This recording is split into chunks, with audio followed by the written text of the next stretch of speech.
व्यक्ति जैसा कर्म करता है उस प्रकार का फल उसे भोगना पड़ता है। लेकिन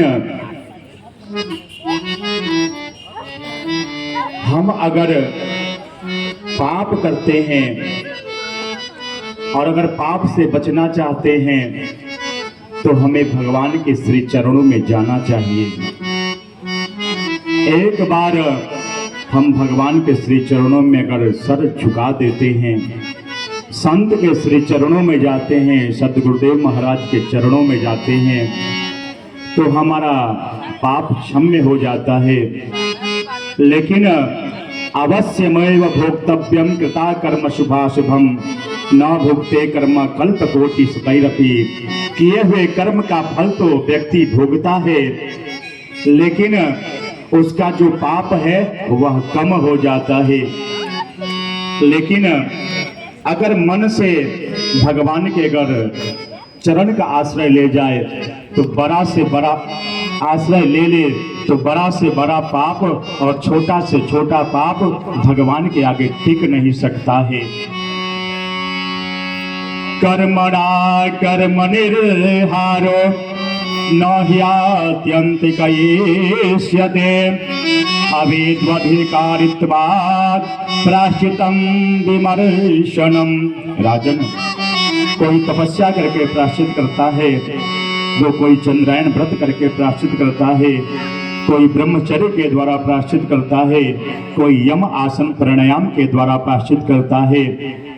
लेकिन परीक्षित, मैं ऐसा मानता हूं केचित् केवलया भक्त्या वासुदेव परायणः अधम धुन्वन्तु कंसेन निहारामि भास्करः।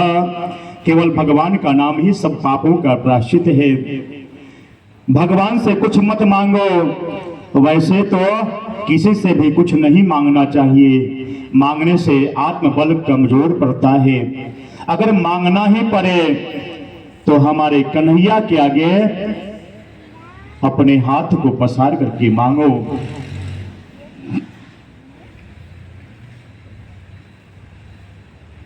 शक्रिन्मनः कृष्ण पदारविन्दयोर् निवेशितं तद्गुणरागयैरिह न ते यमं पाशभृतश्च तद्भवान् स्वप्नेऽपि पश्यन्ति चिर्ण निष्कृता। परीक्षित, मैं ऐसा मानता हूं कि कोई व्यक्ति भी किसी तरह भी अगर भगवान के चरणों का आश्रय लेता है तो वह स्वप्न में भी यमपुरी का दर्शन नहीं करता है। सुखदेव जी ने कहा, परीक्षित, मुझे एक कथा याद आ गई जिसे भागवत में अजामिल उपाख्यान कहते हैं।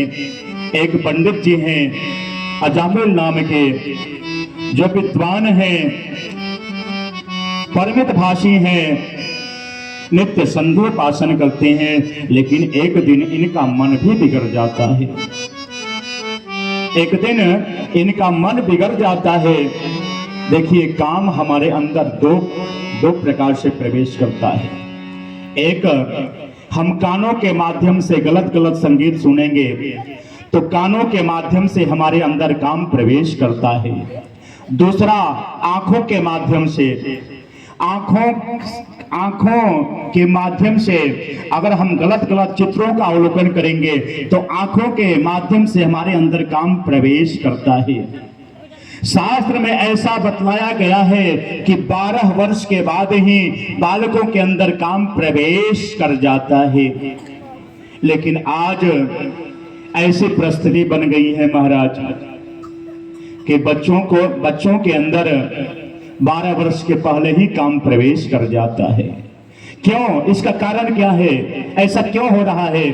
ऐसा इसलिए हो रहा है कि हम गलत संगीत का श्रवण कर रहे हैं, गलत चित्रों का अवलोकन कर रहे हैं। आजकल जब से जियो आ गया ना महाराज, और यह जियो और सत्यानाश कर दिया है। जब से नेट फ्री किया तब से और यह समाज में जो है ना विकृति पैदा हो चुका है।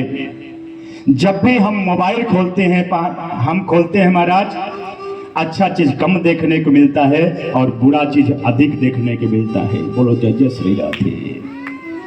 यह अजामिल एक दिन सुबह सुबह घर से बाहर निकलते हैं और देखते क्या है कि एक गणिका पर पुरुष के साथ रति क्रिया कर रही है। और जैसे ही अजामिल गणिका को देखते हैं पर पुरुष के साथ रति क्रिया करते हुए, अजामिल का भी मन बिगड़ जाता है।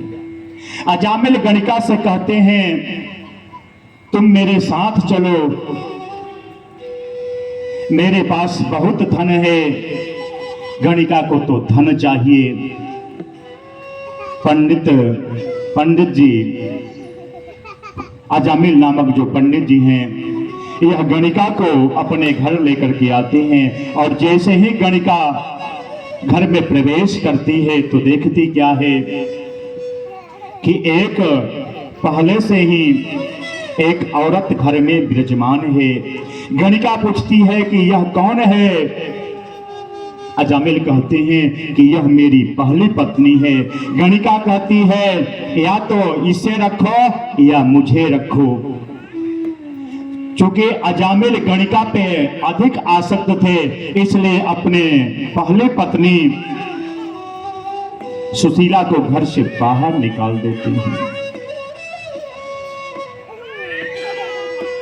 देखिए, एक बात मैं आपसे कहूं, इस संसार में आप जो भी रिश्ता ले लीजिए, अगर मैं कहता हूं कि फलना व्यक्ति मेरे धर्म का भाई है, इसका मतलब मेरा सगा भाई नहीं है, यह बनावटी भाई है।